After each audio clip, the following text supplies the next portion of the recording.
सामीन आदाब, आज के इस खास प्रोग्राम में आपका इस्तकबाल। जी हाँ, आज एक खास प्रोग्राम लेकर हम आपकी खिदमत में हाजिर हुए हैं, जहां पर आज हम बात करेंगे ड्रग रेजिस्टेंस की। हम अक्सर व बेशतर सुनते हैं कि ओवर द काउंटर ड्रग्स लेने से ड्रग रेजिस्टेंस पैदा होती है।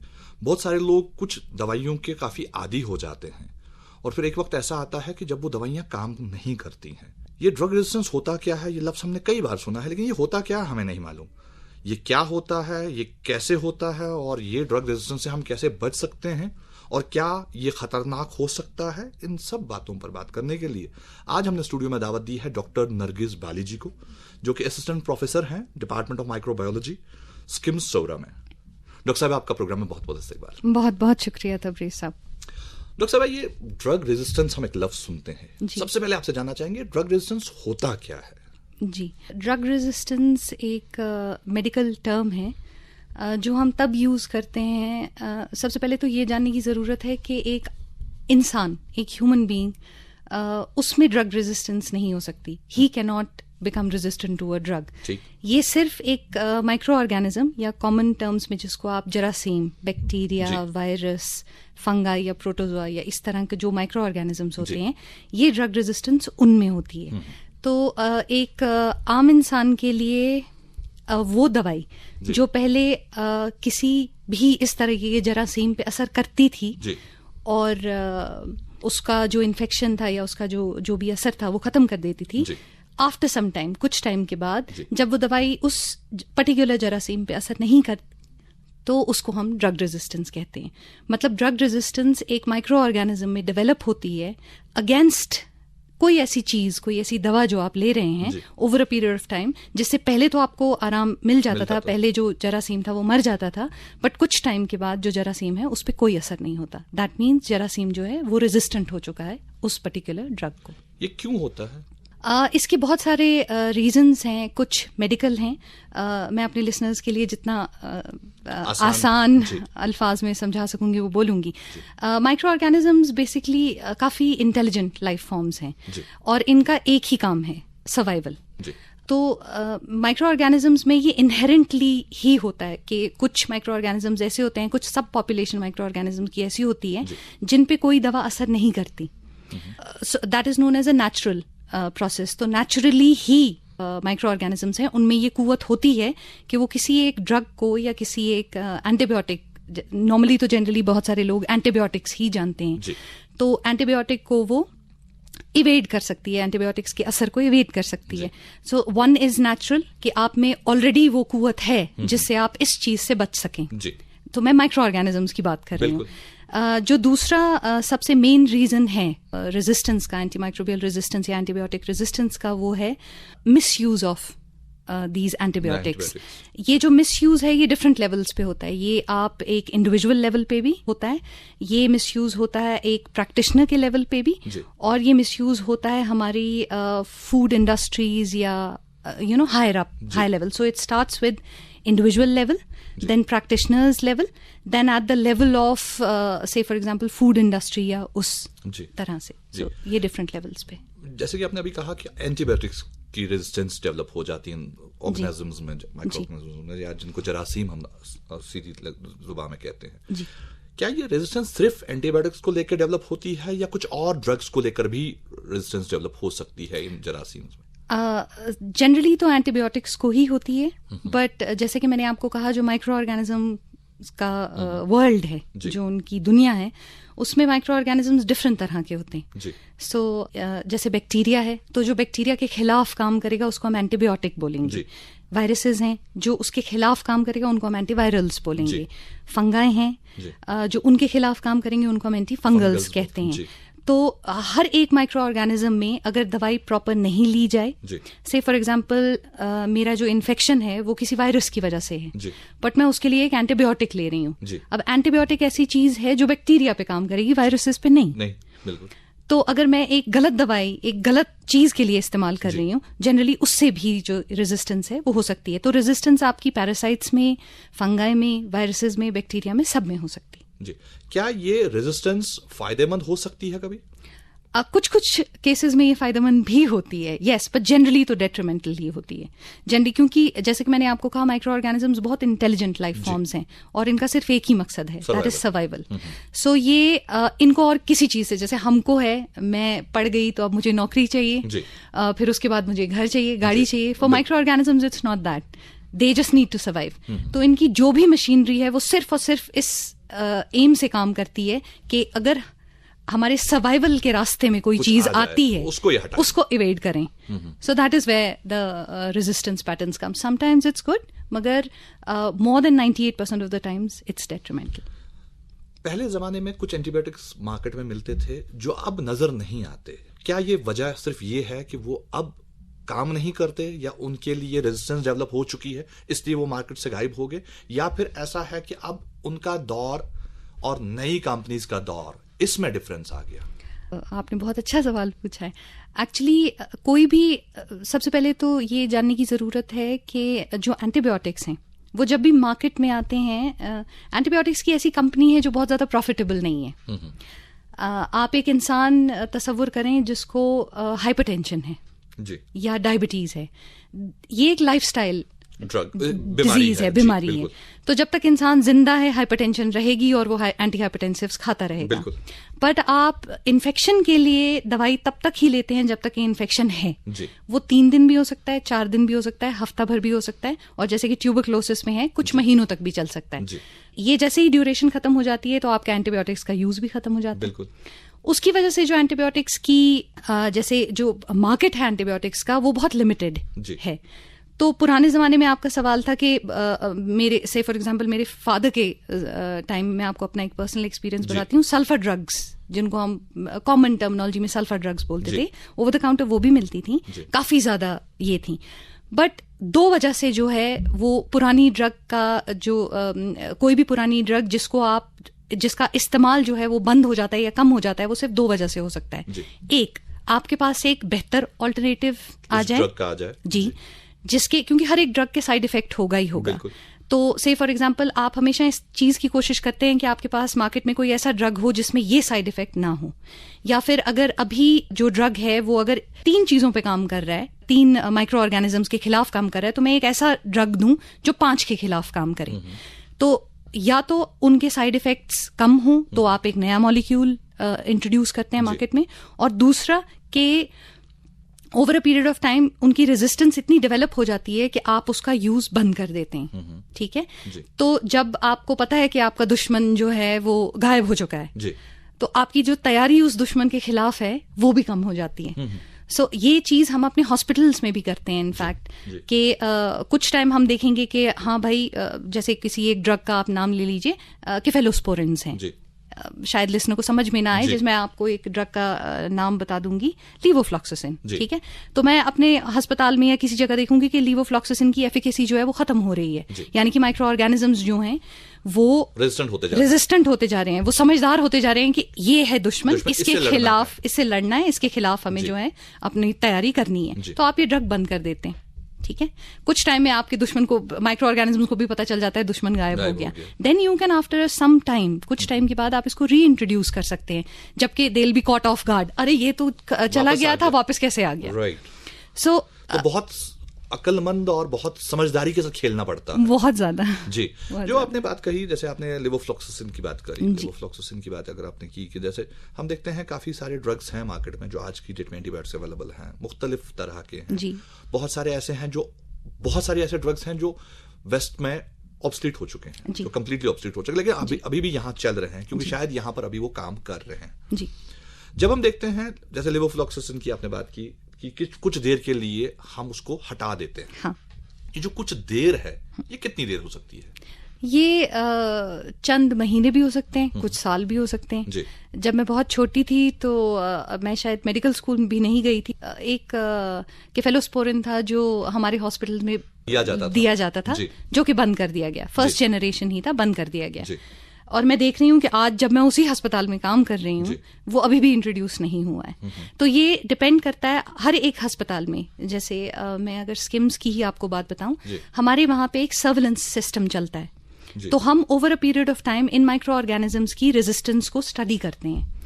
जब हमें लगता है कि रेजिस्टेंस अभी किसी चीज के लिए है, इस पर्टिकुलर ड्रग के लिए है, तो हम उसका जो यूज है या तो उसको डिस्करेज करते हैं कि हाँ भाई अभी आप इसका यूज ना करें तो बेहतर है, या फिर अगर over a period of time 2-3 सालों में हमें लगता है नहीं भाई ये इसका जो रेजिस्टेंस पैटर्न है वो थोड़ा नीचे जा रहा है, तो हम फिर अपने क्लिनिशियंस को बोल सकते हैं कि हाँ भाई रेजिस्टेंस थोड़ी नीचे जा रही है, साइड इफेक्ट्स इसके जो हैं वो एक्सेप्टेबल हैं, तो आप ये दवाई फिर से यूज कर सकते हैं। एंटीबायोटिक्स का बहुत ज्यादा इस्तेमाल जैसे कि वो रेजिस्टेंस डेवलप कर सकता है, क्या एंटीबायोटिक्स का कम इस्तेमाल रेजिस्टेंस डेवलप कर सकता है?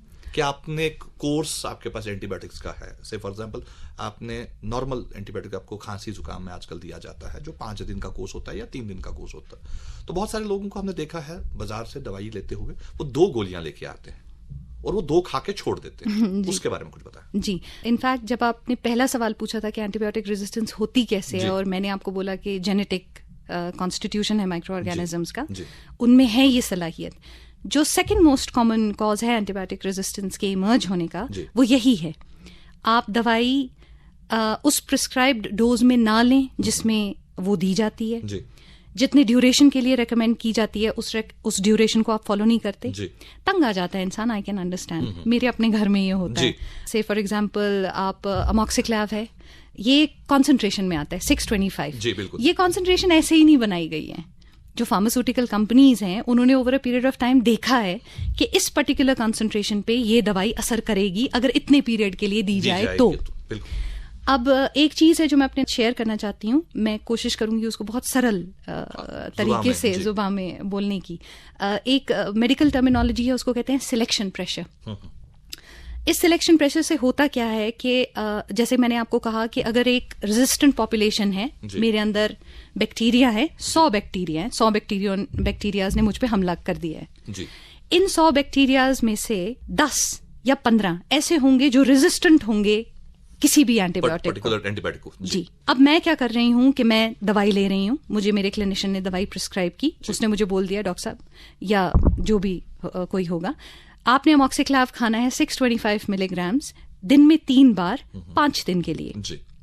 अब होता ये है, ये कैलकुलेशंस हैं, ये ऐसे ही नहीं है, ये हवा में नहीं है। अब होता ये है कि मैं दवाई लाती हूँ और मैं खाती हूँ, और क्योंकि सिर्फ रेजिस्टेंट पॉपुलेशन 100 में से 15 ही है, तो पहले तो वो 100 पे एक्ट करेगी, 100 पे उसने एक्ट किया, 2 दिन में मैं थोड़ा बेटर फील करना शुरू, and I am like okay अब मुझे दवाई नहीं चाहिए। तो जहां मैंने 5 दिन खानी है वहां मैंने 3 ही दिन खाई, जहां मुझे 625 दिन में 3 बार खाना चाहिए था 2 ही बार खाया। उससे हुआ ये कि जो 75% ऑर्गेनिजम्स थे जो ससेप्टेबल थे, जिनको ये दवा मार सकती थी, वो मर गए। बट क्योंकि मैंने कोर्स पूरा नहीं किया या इसको ठीक क्वांटिटी में नहीं खाया, ये जो 15 हैं ये बच गए हैं। अब इनके पास कंपटीशन नहीं है। पहले तो ये compete कर रहे थे, 75 के साथ compete कर रहे थे, जगह का कंपटीशन था, खाने का कंपटीशन था। मेरे एंटीबायोटिक ने 75 को हटा दिया, ये 15 तो अब पार्टी मनाएंगे। So this is how the resistance process in a person starts. और जनरली हमको लगता है कि हम रेजिस्टेंट हो गए हैं, हम रेजिस्टेंट नहीं होते, जो माइक्रो ऑर्गेनिज्म है वो रेजिस्टेंट हो जाता है। और ये जो एंटीमाइक्रोबियल रेजिस्टेंस है, अभी तो खैर सारी दुनिया जो है वो कोविड-19 पैंडेमिक के साथ जूझ रही है, but this is a silent pandemic that has been happening, जो चल रहा है सतह के नीचे है जी। अभी उस मैग्नीट्यूड पे नहीं, फॉर सो मेनी ईयर्स। और बहुत सारे ऐसे साइंटिफिक बॉडीज हैं और लॉबीज हैं जो कहते हैं that this is the pandemic that there will come a time जब एक सिंपल यूरिनरी ट्रैक्ट इन्फेक्शन के लिए, एक सिंपल यूरिनरी ट्रैक्ट इन्फेक्शन तो खैर उतना ज्यादा हमको वो बहुत बड़ी बात लगती नहीं है, बट एक आप तसव्वुर करें कि एक छोटा सा ऑर्गेनिज्म है, ई कोलाई से फॉर एग्जांपल, एस्चेरिशिया कोलाई, ये एक कीड़ा है और मोस्ट कॉमन कॉज है यूरिनरी ट्रैक्ट इन्फेक्शन का, पेशाब की इसका नली का जो इन्फेक्शन होता है उसका। ये ई कोलाई किसी भी ड्रग को सेंसिटिव नहीं है। Can you imagine that scenario where you have just a urinary tract infection that is not getting cleared of anything? एक छोटा सा दाना है जो क्योर ही नहीं हो रहा, निमोनिया है क्योर ही नहीं हो रहा, खांसी है, जुकाम है, क्योर ही नहीं हो रही। और जब डिस्कशन मेरा और आपका शुरू हुआ था तो मैंने कहा था कि ये एक इंडिविजुअल लेवल पे भी है, आज स्मार्टफोन्स हर किसी के पास हैं. बिल्कुल. आप डॉक्टर के पास जाएंगे तो मैं उस एरिया में तो फोरे नहीं करूंगी, बट डॉक्टर की 500 की फीस कौन भरे, जबकि इंटरनेट मुझे बता देता है कि अच्छा ओ कफ है, सोर थ्रोट है, बुखार है, ये वाली दवाई ले लो. तो मैं काउंटर पे गई, और क्योंकि रेगुलेशन वैसा है नहीं, मुझे ओवर द काउंटर मुझे डॉक्टर का प्रिस्क्रिप्शन दिखाने की जरूरत नहीं है. मैं आपको ये बताती चलूं, मेरे लिसनर्स को भी बताती चलूं कि मैंने भी ऐसा बहुत बार किया है. ऐसा नहीं है कि I am not a party to it. मैं यहाँ पे yes part of the society. Yes, ऐसा नहीं है कि I am being a moral police compass over है कि मैं सबको जो है वो जज कर रही हूँ. I have done it my self. Over the counter गए, ड्रग ले ली, 2 दिन फर्क हो गया, भाई छोड़ दो. यही माइक्रो ऑर्गेनिज्म कुछ टाइम के बाद ये अपना काम करते जा रहे हैं. आप भी अपना काम कर रहे हैं, ये भी अपना काम कर रहे हैं. कुछ टाइम के बाद वही आपको साइंस एंड सिम्टम्स होंगे, बट वो दवाई अब इन पे असर नहीं करेगी. तो आपने खुद से सेल्फ मेडिकेशन किया. ओवर द काउंटर आपको बहुत इजीली एक्सेस है इन दवाइयों का. सिर्फ बहुत छोटी छोटी दवाइयों का नहीं. मैं तो आजकल हैरान हूं ये देख के कि हमारे जो रिजर्व्ड कैटेगरी ड्रग्स हैं, एक ड्रग्स की एक कैटेगरी है जिनको हम रिजर्व्ड लास्ट रिजॉर्ट कहते हैं, कि भाई अगर कुछ काम नहीं करेगा तो फिर ये करेगा. तो वो भी ओवर द काउंटर आप ले सकते हैं आराम से विदाउट एनी प्रिस्क्रिप्शन. तो अब अगर आप ले भी रहे हैं तो कम से कम उसको एक स्पेसिफाइड डोज और अमाउंट और ड्यूरेशन के लिए कम से कम ले लीजिए. और ओवर द काउंटर जो प्रिस्क्रिप्शंस हैं वो उसका मसला है. खैर वो तो एडमिनिस्ट्रेटिव इशू है, मैं उस पर नहीं जाएंगे. तो इट्स मल्टी प्रोंग्ड. जी, लेकिन आपको नहीं लगता कि कहीं ना कहीं हम सब लोग जिम्मेवार हैं? Of course, yes, me, you, everyone. क्योंकि इंसान की फितरत है कि वो हमेशा आसान चीज. हमने अक्सर लोगों को यहाँ कहते सुना है कि हम डॉक्टर से हाई डोज दिवाना. अक्सर हमने खासकर हमारे बुजुर्गों को कहते सुना है, कच्ची दवा यूता क्यों, ये वारिया ज्यादा. This is a common thinking of our people, not only in Kashmir, हर जगह देखा है कि लोग जाते हैं ऐसे ही दवाई ले लेते हैं. जी. अब आपको क्या लगता है रास्ता क्या है इस चीज से बचने का? क्योंकि जो आपने बात छेड़ी वो बहुत ही अलार्मिंग है कि एक वक्त आएगा जब एक नॉर्मल यूटीआई भी ठीक नहीं होगा किसी भी एंटीबायोटिक. और है ऐसा है. आपने कुछ टाइम पहले, आई एम श्योर कि आज तो जैसे कि मैंने आपको कहा हर किसी के पास स्मार्टफोन है, so people are very well informed. कुछ टाइम पहले एक यही बैक्टीरिया ही आया था, NDM, new Delhi metallobetalactamase producing enterobacteriaceae, इस तरह का था. और उसने इन्फेक्शन क्या कॉज किया था? यही तो था, UTI, which was not getting cured with anything. So हाँ, अलार्मिंग सिचुएशन है. हमारे बुजुर्ग कहा करते थे, गलत वो भी नहीं थे. जैसे कि मैंने आपको कहा कि एक इंडिविजुअल लेवल पे भी है, फिर एक क्लिनिकल लेवल पे भी है. तो जो मेरा प्रिस्क्राइब करने वाला फिजिशियन है, nothing against them because I my self am a physician, जो मेरा प्रिस्क्राइब करने वाला फिजिशियन है वो बेहतर होगा कि वो ये पहले एसरटेन कर ले कि जो मैं दवाई देने जा रहा हूँ क्या मैं सही चीज के लिए दे रहा हूँ. जैसे पहले बोला कि वायरस से इन्फेक्शन है तो मैं बैक्टीरियल दे रही हूँ, एंटीबैक्टीरियल दे रही हूँ. तो पहले आप एसरटेन कर लें कि मेरा जो इन्फेक्शन है वो एंटीवायरल है भैया, इस पे एंटीबैक्टीरियल कुछ नहीं करेगा. तो आप वही वाली दवाई जो है वो प्रिस्क्राइब करें, और फिर थोड़ी जिम्मेदारी से अगर करें तो ज्यादा ही बेहतर होगा. क्योंकि हम में से कोई भी इस चीज को एस्केप नहीं कर सकता. ये आज मेरे ऐसा नहीं है कि मैं प्रिस्क्राइब कर रही हूँ तो मेरे घर में नहीं होगी या मुझे नहीं होगी, मुझे भी होगी. Because we live in a society, we live in an environment, we share things, we share this air, we share the water, we share this earth, so it's going to come back. So एक तो individual level का जो मैं बात आपसे की थी, दूसरा ये क्लिनिशियन लेवल पे कि आप पहले एविडेंस बेस्ड, इसको कहते हैं एविडेंस बेस्ड मेडिसिन, आप पहले ये तहकीक कर लें, आप इस चीज का ये कर लें कि जो इन्फेक्शन मैं ट्रीट करने जा रहा हूँ क्या वाकई ये बैक्टीरियल है, वायरल है या फंगल है. उसके बाद आप अपनी जो दवाई है वो, और communication, I think communication is the key. अगर आप अच्छी तरीके से 5 मिनट अपने पेशेंट के साथ बैठ के उसको समझा लेंगे तो आई एम श्योर कि 95% ऑफ द पेशेंट्स जो हैं वो समझ ही जाएंगे. क्यों नहीं समझेंगे? बिल्कुल सही. ऐसा तो नहीं है कि हम लोग ना समझ हैं. बिल्कुल ऐसा बिल्कुल भी नहीं. बहुत है, क्योंकि बहुत समझदार हैं कि हमें मालूम है कि हमारा फायदा किसमें और हमारा नुकसान किसमें. जब हमें वो फायदा समझ आता है तो यहाँ पर भी बात समझ आ ही जानी चाहिए. खैर, यहाँ पर एक और सवाल मेरे जहन में है. जब हम दवाइयों की बात करते हैं जी, वायरल इन्फेक्शंस के लिए अक्सर डॉक्टर्स से हमने बात की है और डॉक्टर से ये सुना है कि वायरल इन्फेक्शंस में दवाई ना भी दें तो तब भी वो 5 दिन के बाद या 7 दिन के बाद ठीक हो Which is true. आप अपने बचपन को याद कीजिए जब कहा करते थे कि कॉमन कोल्ड जो है वो दवा खाओ 7 दिन में चला जाएगा, दवा नहीं खाओ 7 दिन में चला जाएगा. बिल्कुल सही. तो ये बात है, जनरली वायरल इन्फेक्शंस जो हैं, अब तो खैर ऐसे ऐसे वायरल इन्फेक्शंस आ रहे हैं कि तौबा उनका नाम भी लेना डर लगता है, बट पहले के ज़माने में ऐसे थे कि खुद ब खुद ही क्लियर हो जाते थे। बट जैसे जैसे हम अपने इसको डैमेज कर रहे हैं, मतलब if I am misusing और अब्यूजिंग एंटीबायोटिक्स, तो अब the viruses are also getting clever. तो ऐसे ऐसे वायरसेस आ रहे हैं which are not responding to anything. बिल्कुल। अभी जैसे हम देख रहे हैं कि मुख्तसरन मतलब छोटी सी कोई प्रॉब्लम आ जाती है, मुझे जुकाम हो जाता है या मुझे हल्का सा खराश गले में लगता है, जिसको मैं नॉर्मल सैलाइन वाटर से गार्गल करके भी ठीक कर सकता हूं। उसको कहते हैं सिम्टोमेटिक रिलीफ। जी। सो सिम्टोमेटिक रिलीफ के लिए मैं क्या करता हूं, मैं इमीडिएटली स्विच ओवर करता हूं टू दी एंटीबायोटिक्स। जी। तो ये किस हद तक सही है? नहीं, ये बिल्कुल सही नहीं है। सबसे पहले तो आप अगर इस तरीके को कोई ये है, अगर आपको इस तरह की कोई भी एलिमेंट या सिम्टम्स हो रहे हैं, always seek a professional help. बिल्कुल। It won't harm you.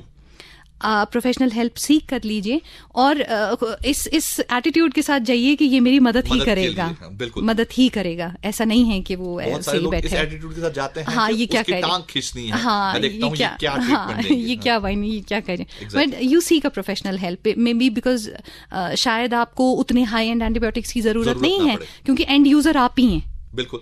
Doctor ने अगर बिल्कुल सही है आप ही के लिए है, गलत है आप ही के लिए है, तो एक प्रोफेशनल हेल्प सीख कर लें। और जैसे आपको डॉक्टर बोलता है, डॉक्टर कभी गलत नहीं बोलेगा, डॉक्टर जैसे ही आपको बोलता है वैसे आप कीजिए, it will be for your own benefit. आपको नहीं लगता कि अवेयरनेस बहुत कम है अगर हम माइक्रोबायोलॉजी की बात करें? जी, आई डोंट नो मैं टॉपिक से हट रही हूँ या नहीं, बट फिर भी आपके साथ ये बात शेयर करूंगी। जब मैं माइक्रोबायोलॉजी में आई आफ्टर डूइंग माई MBBS, कभी मुझसे कोई पूछ लेता था कि आप डॉक्टर साहिबा क्या काम करती हैं, तो मैं उनको बोलती थी जी मैं डॉक्टर हूँ। अच्छा, केमिक डॉक्टर, किस चीज़ की डॉक्टर हैं आप? और मैं कहा करती थी कि microbiology, and they would just look at me कि ये क्या गो, you know what exactly is that. फिर मुझे उन्हें ये समझाना पड़ता था, टेस्ट आप जो टेस्ट करते हैं ब्लड का टेस्ट, ये मैं वो डॉक्टर हूँ। आप सही कह रहे हैं, माइक्रोबायोलॉजी के रिलेटेड अवेयरनेस जो है वो बहुत कम है। अब एक हिसाब से तो कोविड का शुक्रिया करना पड़ेगा, क्योंकि कोविड ने माइक्रोबायोलॉजी और माइक्रोबायोलॉजिस्ट को लाकर सेंटर स्टेज खड़ा कर दिया कि भैया ये है, ये वो लोग हैं जो आपको exactly. So yes, awareness regarding microbiology is a little less. I won't say that it is completely lacking. Like I said, people are more aware now. People have access to information now. It's at the click of a button.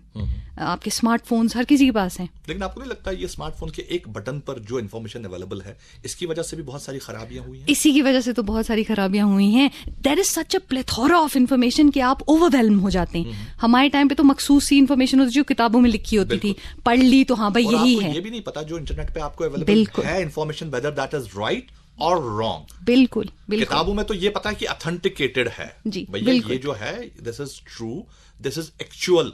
मैं बिल्कुल आपकी बात से सहमत हूँ, but then as a responsible user I think you should be smart enough to understand कि what is fake and what is not. और ये आप over a period of time आता है, ये किसी को एक दिन में या एक इसमें नहीं आ सकता। लेकिन over a period of time जब ये आता है, कहीं तब तक देर तो नहीं हो जाएगी। लेट्स होप कि ना निकल जाए, बट जनरली तो यस आपकी बात बिल्कुल सही है। मल्टी प्रोंग्ड है ये चीज़, जैसे कि मैंने आपको कहा, इस तरीके की अगर आपको कोई चीज़ लगती है तो जो वो लोग हैं जिन्होंने इसके लिए पढ़ा है, लिखा है, जैसे जो डॉक्टर्स हैं, फिजिकल प्रैक्टिशनर, मेडिसिन के प्रैक्टिशनर्स हैं, seek their help, seek help from people who know and who practice it, and after that you can make an informed decision. हमने काफी सारे लोगों को ये बोलते भी सुना है कि अगर सोरी के यूता आसिनी सना से तेल क्या इस करे हर डॉक्टर 7 वरियन या 5 वरियन मेहनत पद बने हर डॉक्टर। तो ये भी हमने सुना है, बहुत सारे लोग इस मामले में इस तरह की सोच भी रखते हैं। और बहुत सारे लोग ऐसे रखे हैं कि कहीं छन प्रॉब्लम ये अमिस ते वोत आज यूता काल ये दवा दुकान चलावा अमिस तुफन तजुर्बे गुम जी।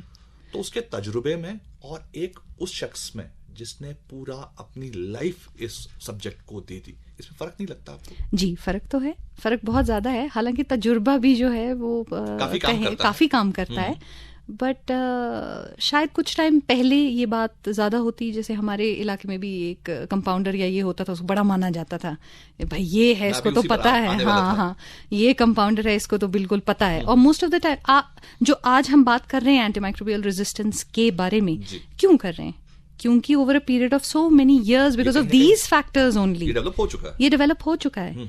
तो यही ऐसा नहीं है कि I have anything against compounders, they are doing a wonderful job and there is no substitute for experience. जो आपको एक्सपीरियंस सिखाता है वो आपको बुक नहीं सिखा सकती, बुक नहीं सिखा सकती, that is completely, but nonetheless तो किताबें भी बहुत जरूरी हैं। हमने एक कंपाउंडर को मैं भी जानता हूँ जो जब आप उसके पास जाते हैं, हालांकि वहां इतनी लंबी लाइन होती है, इतनी लंबी कतार होती है कि घंटों आपको इंतजार करना पड़ता है कि वो कब आपको एग्जामिन करेंगे। एक बहुत अच्छा डॉक्टर भी शायद उतने पेशेंट्स ना देखता हो जितने वो देखते हैं। खैर, उसमें 2 रीजंस हैं। एक रीजन ये है कि वहां फीस नहीं भरनी पड़ती, दूसरा रीजन ये है कि वो बहुत इजीली एक्सेसिबल है। जी। उसके बाद वो दवाई देते हैं, और मैंने उनको अक्सर देखा है दवाई देते हुए, हालांकि कई बार मुझे भी उसके पास लेके गए हैं और मैंने उनको देखा है दवाइयां देते हुए। वो एंटीबायोटिक्स देते हैं तो 2 गोली देते हैं। अच्छा, वो आपको 2 गोली एंटीबायोटिक्स दे देते हैं वायरल इन्फेक्शन के लिए, साथ में आपको वो कोई पैरास्टामोल दे देंगे और कुछ हल्का फुल्का कोई कफ सिरप दे देंगे कि इससे आप ठीक हो जाएंगे। वो दवाइयां बड़ी मुख्तसर सी देते हैं, पेशेंट बड़ा खुश होता है कि मतलब किस्ता पहुंचे वक्त तुम डॉक्टर्स फीस बारून पदी हमसो दवा पतवनी हमसो टेस्ट एम उष्टम सोरी एती थी मौक्यो। जी। ये चीज हमने देखा है, लेकिन ये चीज देखने के साथ साथ हमने ये भी देखा है फिर वही पेशेंट जो 2 टैबलेट लेकर एंटीबायोटिक्स आगे बढ़ते हैं फिर उन पे असर ही नहीं होता। एग्जैक्टली, बिकॉज जैसा कि जो हम पिछले कुछ टाइम से डिस्कस कर रहे हैं, that is why it is, क्योंकि आपने ये सारी चीजें की हैं और सिलेक्शन की वजह से, जिसको सिलेक्शन प्रेशर बोला हमने, उसकी वजह से कुछ टाइम के बाद, क्योंकि जरासीम हम में है, एक बच्चा पैदा होता है वो लेकर, हाँ, ये हमारे स्किन पे भी है, हमारी आंखों में, माउथ में, हमारे गट में, हर एक जगह पे हैं। ये हमको बचाते भी हैं, जरासीम अच्छे भी होते हैं बहुत ज्यादा, बहुत इनफैक्ट जो हमारे गट बैक्टीरिया जिसको गट माइक्रो फ्लोरा कहते हैं, वो तो हमको बचाते ही हैं। अगर गट अच्छा है तो सब कुछ अच्छा है, हाँ बिल्कुल सही लगता है। बहुत सारे ऐसे माइक्रो ऑर्गेनिजम्स हैं जो वाइटामिन भी प्रोड्यूस करते हैं हमारे गट में, हमको बाकी इनसे बचाते हैं just because of their numbers, क्योंकि ये मिलियंस हैं हमारे इसमें, तो जो रेजिस्टेंट बैक्टीरिया होगा उसको कॉलोनाइज करने नहीं देंगे। Yes, they are very beneficial. इनको स्ट्रेंथन करने के लिए कुछ किया जा सकता है क्या? बिल्कुल, क्या किया जा सकता है? वो सारी चीजें जो एक्चुअली शायद कुछ लोगों को सुननी अच्छी नहीं लगेंगी।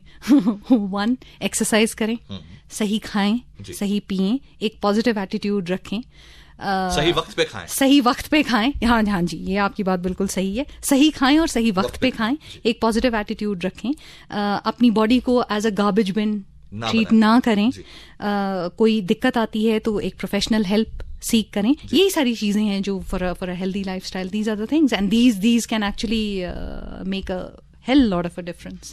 A healthy lifestyle can give you a healthy life. और कहीं ना कहीं ये समझना बहुत जरूरी है कि सिर्फ एक हेल्दी लाइफस्टाइल ही आपको बहुत सारी प्रॉब्लम से बचा सकता है जी, और बहुत सारी चीजों में आपकी हेल्प कर सकता है जी। हालांकि इसमें शॉर्ट टर्म नहीं है, ये it's a long term process, ये शॉर्टकट नहीं है। वक्त की कमी है, उस पर बात नहीं हो पाएगी, लेकिन डेफिनेटली इंशाल्लाह आने वाले वक्त में आपको फिर से दावत देंगे और बात करेंगे। आज आप हमारे स्टूडियो आई, आपका बहुत बहुत शुक्रिया। Thank you.